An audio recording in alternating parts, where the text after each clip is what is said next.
Well, hey there, learners. Niamh here, and I have the part 2 of my trying to solve a 100-year-old family mystery, and that is the DNA results. I did get my results back from 23andMe. So, before I get into that, first I want to talk about my DNA predictions. And so, I have a list here of all of my second great grandparents, including the unknown there of my paternal second great grandfather that we don't know. So,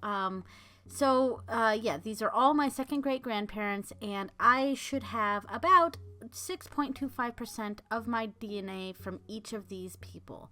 Now, of course, as DNA is passed down, we don't get every bit from each ancestor. Sometimes we get a little bit more from this ancestor and a little bit less from that ancestor.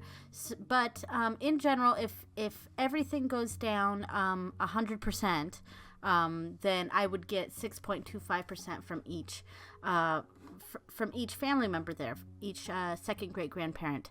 So to figure out what kind of my prediction before I got the results, I wanted to kind of figure out the general background of each of my second great grandparents and kind of do a makeshift calculation of what my results might show, my ethnicity results. So I went through and I found each person's background. I found each person, when their ancestors, when they came over from whatever country of origin, I marked that down. And it's not going to be 100% correct because, maybe if I have multiple ethnicities listed for one person, maybe they're more of this one than they are of that one, so it's not going to be exact. It's just a generalization. So with the first one, it's a Swedish question mark because we are thinking that my paternal great-great-grandfather was possibly of Swedish descent. So there we go. Edna's background is mostly English, then English there, German, English, and Irish from Dora Rogers. Now, this is the Woods line is the line that we've probably researched the most. That's where we kind of take a lot of our background from on my dad's side. He's really researched the Woods' side, and there's a ton of Scottish. There's a lot of English, and there's two strong Irish lines. That's the Dohertys and Kavanaghs. They're very strong in there. So that's, when I talk about what my dad's side is, I'm generally thinking of the Woodses, and they are Scottish, Irish, and English. So yeah. And then English for Virginia Robertson, English again for Louis Eads. The question mark is just kind of I didn't find the ancestral origin, and even some of the ones that don't have question marks, there probably should have been a question mark. It just means that I kind of made a guess based on their surname. There could be other things. So on this side, there's German, Hungarian, Scottish, and English. And of course, there's, like I said before, there might be more of one and less of the other. But this is just a generalized, grouping and calculation. So then there's German and English. The Lighthill last name, you would think that was English. But when you go further down that line, the Lighthills were actually German, and the original surname was Lichtenberger. and I guess when they came to the United States, they changed it to the much more English-sounding Lighthill, and then they married into some English families. So then there's German, Dutch, and English here, very English on the Lamb side. The Seeleys are extremely English. This line is where we found the Mayflower ancestors. There were at least 2 ancestors on the Sealy line that were on the Mayflower, and then there's another ancestor on the Sealy line that is on plaques in 3 different New England towns, cities, because he co-founded it.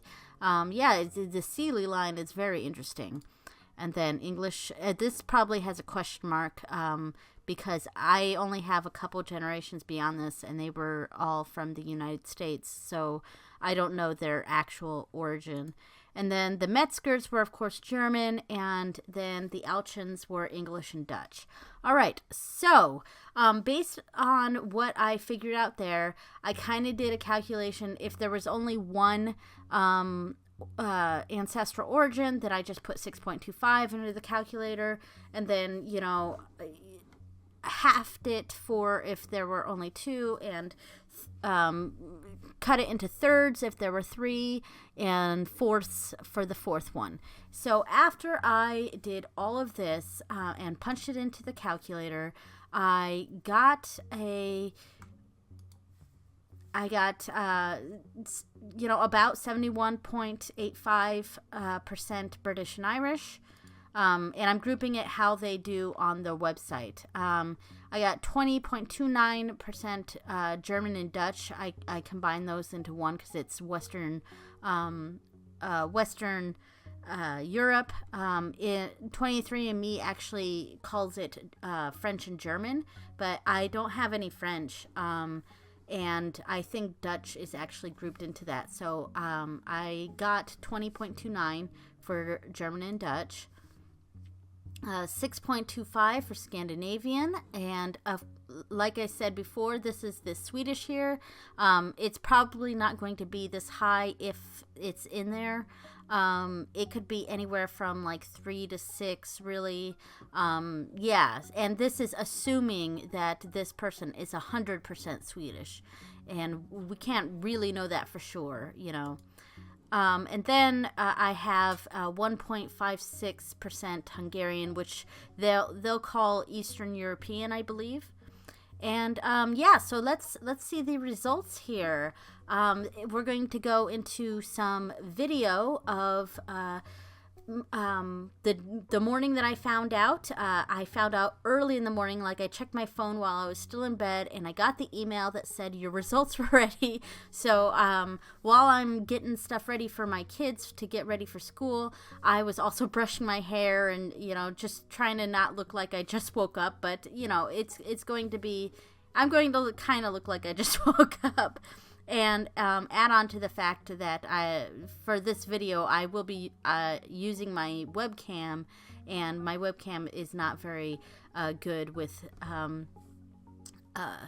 quality. So bear with me, but here we go onto the results and see what we get. Oh, and before I go on, I just wanted to say that the numbers probably won't be exactly like this because they also do some broadly categories, like broadly Northwest European or broadly European or broadly Southern European. So some of these might be taken out and put into the broadly categories. And when my dad and my mom test and they link their accounts to mine, it'll go through a phasing process where the numbers will change a bit because they're assigning it to which side I got them from. All right, so here we go. All right, so I'm going to find out what the ancestry composition is and all the other stuff my results are in. So I'm really excited, and let's check it out. All right, so I haven't refreshed this page yet. Let me refresh. All right. Oh, I'm so excited. Niamh, welcome to you. Your results are in. Your ancestry and health results based on your DNA are now available. All right, so if it's the real question here, because I'm not going to be surprised by a lot of the ancestry. It's going to be a lot of British Isles, it's going to be a lot of German, so Western Europe there, but we are interested in how much Scandinavian there's going to be because of that question of who is my great-great-grandfather, and if he was of Swedish descent, then I should have, I don't know, like 3 to 6% Swedish, Scandinavian, and yeah, my uncle's results indicated that as well.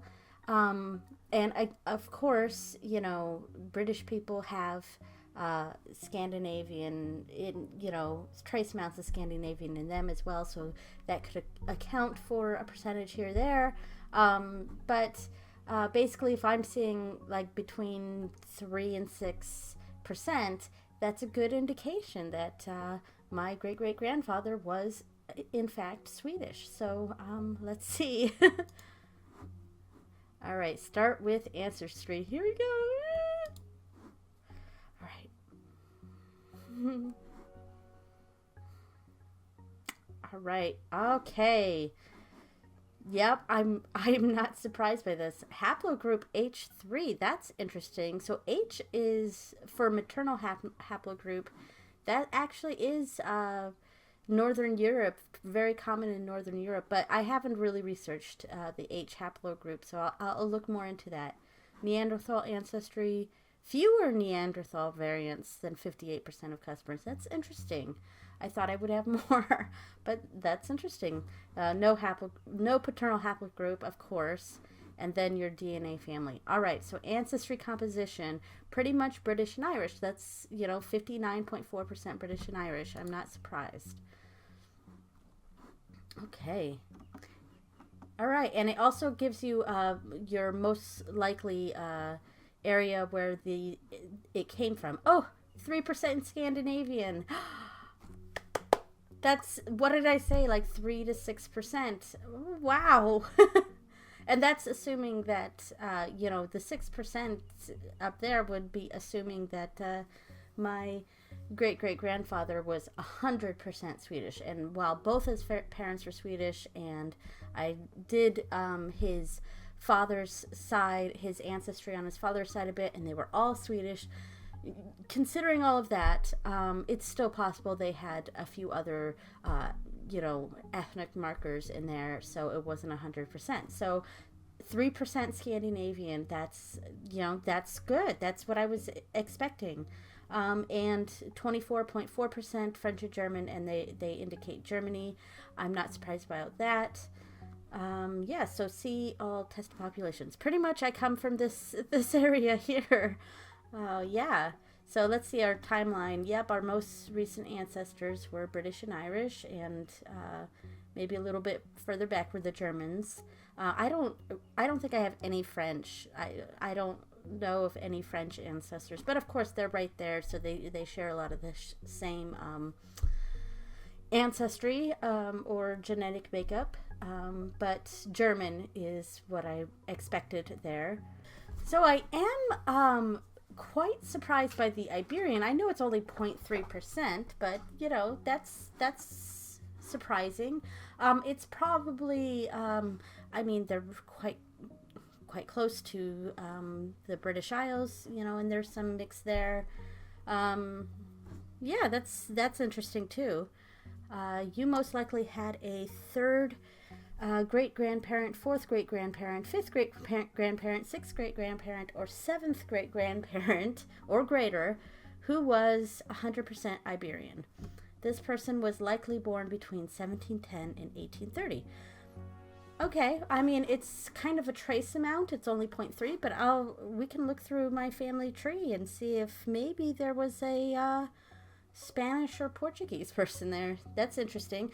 There is a whole generation or two on my mom's side that a lot of the people had rather Spanish sounded names, even Mediterranean, like some of them were kind of Greek, and they were all like brothers and sisters, but I traced their ancestry and they were as English can be, so I could never explain why these two generations had such Spanish names. Like there was Juanita, there was Carlos, Ferdinand, not Ferdinand, but Fernando, and then there were a few Greek names like Sophronia, so that was really interesting that was in our tree, but we really don't have an explanation for it, and I don't know, maybe this is an explanation, but again, we traced that ancestry and they were all English, so I don't know. And then here's the Scandinavian. You most likely had a third great-grandparent, fourth, fifth, or sixth who was 100% Scandinavian. This person was likely born between 1740 and 1830. Okay, so my great-great-grandfather was born in 1886. So that's past the time frame there. So it's possible his parent or grandparent was 100% Swedish. So that's the guess, of course. That's the guess. We don't know for sure, and this is not conclusive of anything. It's just, there you go. And then we have, of course, up here, broadly Northwestern European, 12.5%.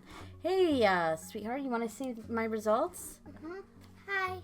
This is my daughter, Rhiannon. She's getting ready for school right now, so it's pretty early in the morning. But, so my results came in, and you want to see? Mm-hmm. All right. So, we have, I'm 100% European, no surprise there.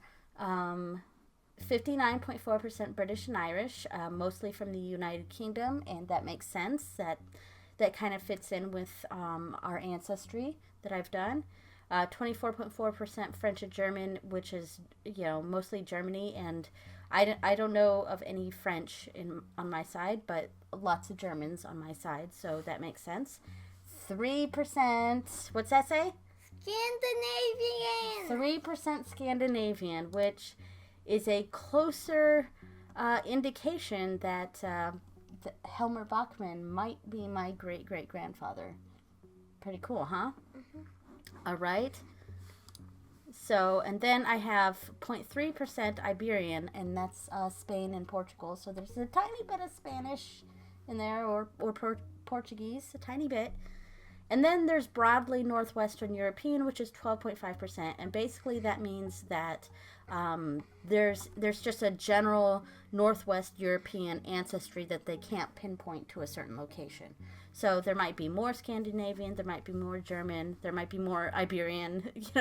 It's hard to say, but broadly, Northwestern European wouldn't fit there. But the 0.4 broadly European would fit there too. I am surprised there's not any Eastern European. I thought maybe I might have a percentage, or, similar to the Iberian result, I might have a percentage here, just because a lot of my mom's German ancestors, a lot of them came from more southern Germany and into Hungary, and then a lot of the ones who lived in like the northeastern side of Germany, they actually lived in Prussia. That's where it all says. Prussia. So they actually lived in Prussia, and that's what all the documents say. Of course, now Prussia doesn't really exist, but the area they lived in is now Poland. But I don't think we have any Polish, because there were no Polish surnames, or they were all very German surnames. But they lived in the region, so it's, intermixing. I thought maybe I might see some Eastern European, but nope. All right, so yes, my mom and my dad, I've already bought a kit for my mom, so I don't know when she'll get hers done. And when she gets hers done, I can add her as my mom. And my dad has decided to test with 23andMe as well, so whenever he gets his kit done, they'll reassess. So here's my chromosome markings. Wow, it's very blue because it's all European. So when my dad and my mom get their DNA tests done, we can connect our accounts in a way, and we can look at, they'll reassess. So some of my numbers may change, actually, based on what my parents' results are, because what they do is they go through what's called phasing, where they go over my chromosome markers and their chromosome markers, and then they can figure out where I got this 3% Scandinavian from, where I got this British and Irish, which part of each thing correlates to each parent. And because of that, after phasing, some of the percentages change a little bit. So it just makes it more accurate, because right now they can't pinpoint which side of my family it came from. What's that? I can't believe that we're like Irish. You can't believe we're Irish? Well, we're mostly English, actually. And I'm not surprised by that. There was a lot of English on my side. There's also a lot of Scottish and some Irish. I've always known that Irish, of the three, English, Scottish, and Irish is the third one, But yeah, we do have Irish. We have Irish ancestors. It's the Dohertys and the Kavanaghs on my dad's side. Those are my Irish ancestors. And you also have Irish from your dad, because his Irish ancestors were the Devines, and they were from Ireland too. Oh. Yeah. Dad might be a little bit more Irish than me, but but he's pretty English and German too. All right, so those are my results. I'm going to spend some time to really look over my chromosomes and stuff. And the next thing I can do is go for scientific details. I think, let's see. All right, so that's just telling me how they came up with the results. Okay, all right, so here's some breakdowns. Your results for all 151 tested populations. United Kingdom, 4 dots. I'm not surprised. My ancestry is very English, and Scottish. Ireland, I got 1 dot. I'm not surprised there. Germany, just 1 dot there. I'm surprised there's not more dots, but, all right. So they can't pinpoint this right now. So if my ancestor was Scandinavian, he was from Sweden. So, and he is further back in my tree. I don't have any other Scandinavian ancestors. So, and what these dots are, these are actually based on if you share any genetic markers with other people. It's based on everyone's results that you sort of match with, whether it's closely or distantly. And if there's people there who have listed all 4 of their grandparents being from one place, then that, if they get like a certain number of them, that accounts for 1 dot in a location. So the dots themselves are self-reported. And are basically based on who I match with in the system and whether they had all 4 grandparents from the same place. So that seems to be the case for the UK and Ireland and Germany, but nothing anywhere else. And broadly Northwestern European, broadly European, that's all right. All right, so this is some stuff I can look through even more. All right. All right, so I'm going to... are you completely ready for school? Okay, good. So I'm going to now look at my maternal haplogroup. And this I find interesting. So let's see. All right, so my haplogroup L... that's where the very beginning of my line started. If every person living today could trace his or her maternal line back over thousands of generations, all of our lines would meet at a single woman who lived in Eastern Africa between 150,000 and 200,000 years ago. Though she was one of perhaps thousands of women alive at the time, only the diverse branches of her haplogroup have survived to today, which is amazing.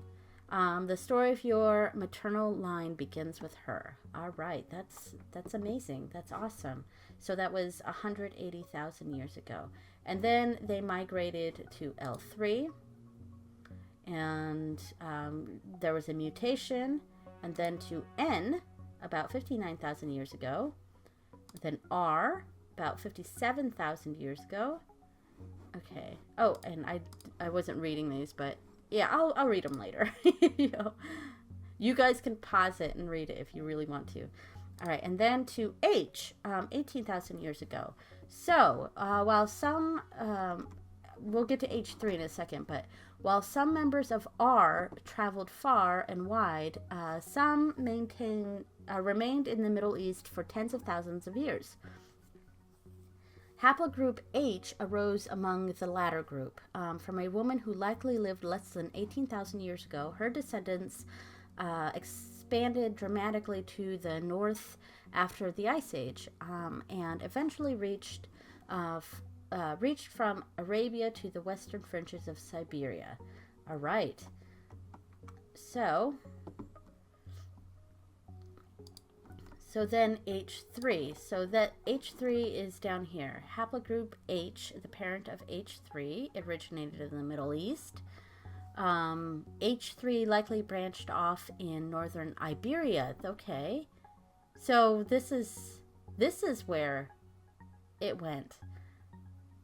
Okay. So the H3 line went through like southern Europe and the Mediterranean and into the Iberian Peninsula. Interesting. Yeah, I'll definitely read more about that. One of the only hospitable regions of Europe at a time when most of the continent was covered either by barren tundra or a mile-thick layer of ice. All right. So haplogroup H3 is now found throughout Western Europe. That makes sense. Thanks to the dramatic northward migrations at the end of the Ice Age and more gradual diffusion since then. It is most common in and around northern Spain. Okay, and that makes sense too. The Spanish going to the British Isles. Yeah. And this is through my mother, by the way. My mother is where I get a lot of my German from. There's some German on my dad's side, but my mom's pretty German.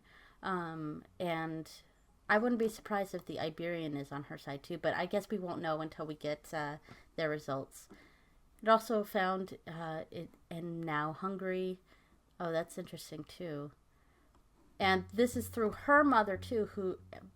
My mom is kind of a mix of English and German, but her mom is very English. Most of her side is quite English, so that must be where a lot of that's coming from. So that's what the maternal haplogroup is for. It's for the women line. H3 is relatively common among 23andMe users, 1 in 47. All right, that's interesting. Cool. Haplogroup H and the royal lines of Europe. All right, common ancestor, Marie Antoinette. Very interesting. Yeah, that's interesting. There's with doing extensive genealogy, a lot of us, if you get to a certain point, you're going to find some sort of royalty or whatever. And my dad has done, so much research on his side. So there's actually a lot of royalty up there, and I'm sure if I went back far enough in my mom's side, I would find something too. Apparently, I might be closely related to Marie Antoinette. Well, I mean distantly, but you know what I mean. All right, the genetics of maternal haplogroups. All right, so now I would like to look at my Neanderthal ancestry, which I thought there would be more of, but 271. All right. It looks like I'm right about average because I'm less than 50. I'm just below average, less than 58% of 23andMe customers. I really thought I would be more Neanderthal than that, but that's okay. I'll try not to be upset by that now. No, yeah, that's great. All right. straight hair. You have 0 Neanderthal variants associated with having straighter hair. That's odd because, I mean, I don't have like straight hair, but it doesn't curl very well. I have to put a ton of product or hairspray or whatever in my hair to get it to last even a little bit with curl. So my hair just doesn't like to curl, but I can crimp it. So crimping it kind of works. Or if I braid it a lot and then, let it sit for a long time and hairspray that, I get some waviness, which is really nice. But other than that, pretty straight hair. Less likely to sneeze after eating dark chocolate. I've never experienced that. Less back hair. That's great. Height. You have 1 Neanderthal variant associated with your height. I'm not sure what that means because I am a very short woman. I mean, very short. I am 4 foot 11 inches and possibly 4 foot 10 because like the last time I got measured at the doctor's office, I was 4 foot 10 when I'd always been 4 foot 11. So yeah, I'm extremely short. Yeah, where's that Scandinavian gene for tallness or whatever? Of course, that's a stereotype, but I'm sure there's lots of Scandinavian people who are short like me, but I am very short. All right, okay, a brief history of Neanderthals. Well, that's interesting. What's this? Okay, okay, that's interesting. Cool. All right, so trying to wrap this up. The next thing I want to go into is my DNA family. I know I should match with at least one person that I know from Edna's descendants who took 23andMe. So I should match with her somewhere. All right, so Niamh, you have 1,033 DNA relatives in your 23andMe DNA family. That's awesome. So I have 4 close family. That's awesome.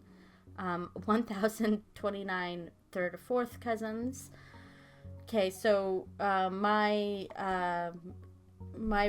relative from Edna's descendants, she would be within this group because I think she's my half third cousin, so she would be in this group. And then 5th, 2 distant cousins vary a lot. Okay, so let's see. Michigan, yeah, I'm not surprised about that because my mom's family's from Michigan. All right. I grew up in California. I have a grandparent in Florida. All right, so let's see.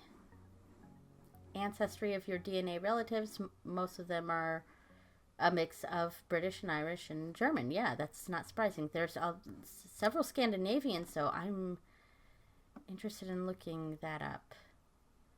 Yes, I'm interested in looking at the ones who share the Scandinavian ancestry. And then there's 100 people who share my Iberian ancestry, so that's interesting. Tiny bit of Italian, that's cool. And Balkan, so cool. All right, so yeah, that's interesting.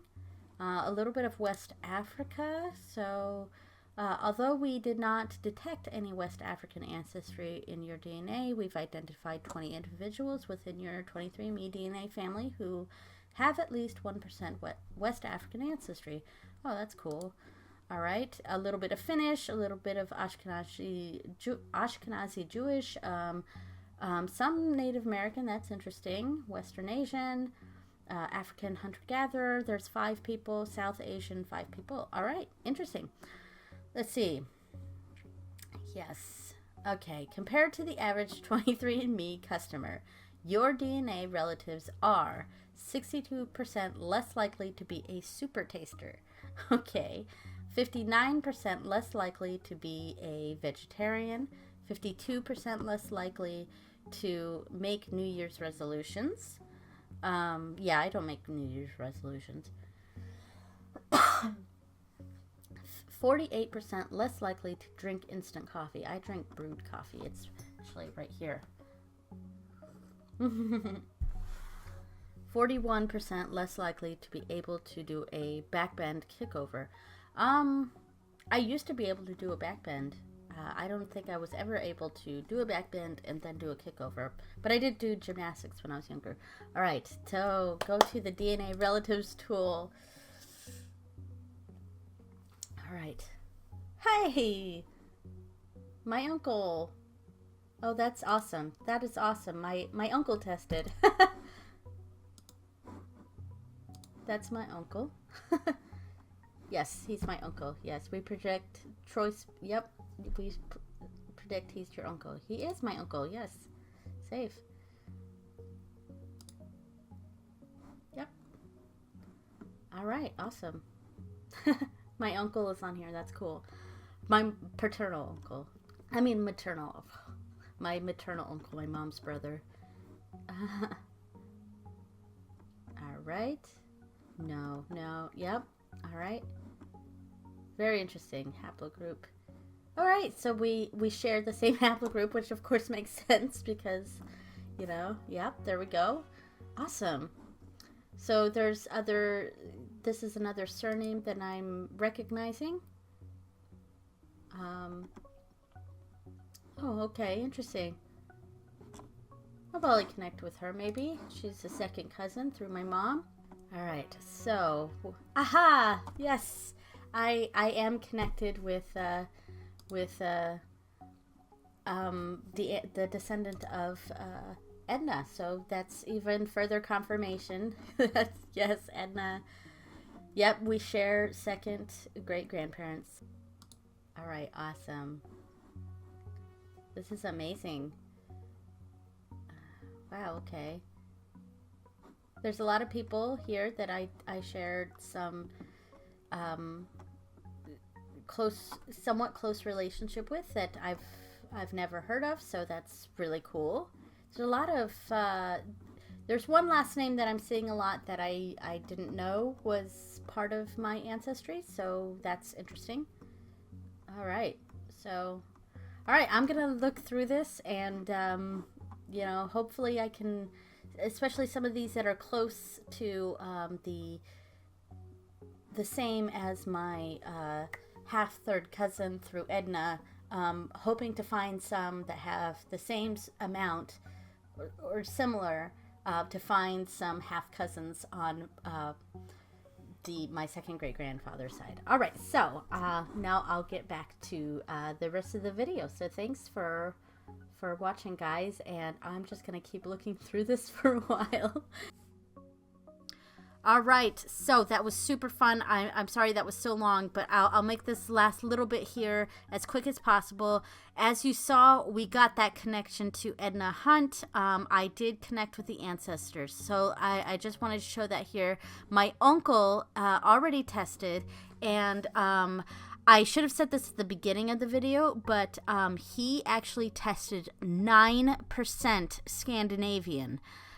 Which is amazing, and it's right in that range of what we would expect if our ancestor was of Swedish descent. 9% is, in my mind, huge for what we're looking for here. So my paternal uncle, he tested with Ancestry, and he got 9% Swedish or Scandinavian, and then I tested with 23andMe. Yep, there's myself. All right, so my uncle matched with Edna's granddaughter and Edna's great-granddaughter. So already we've got a connection, and then to top it off, I connected with Edna's other great-granddaughter on 23andMe. So what does that mean? That means it is confirmed. Edna Hunt is my great-great-grandmother. She was the mother of Vernon Helmer Scott.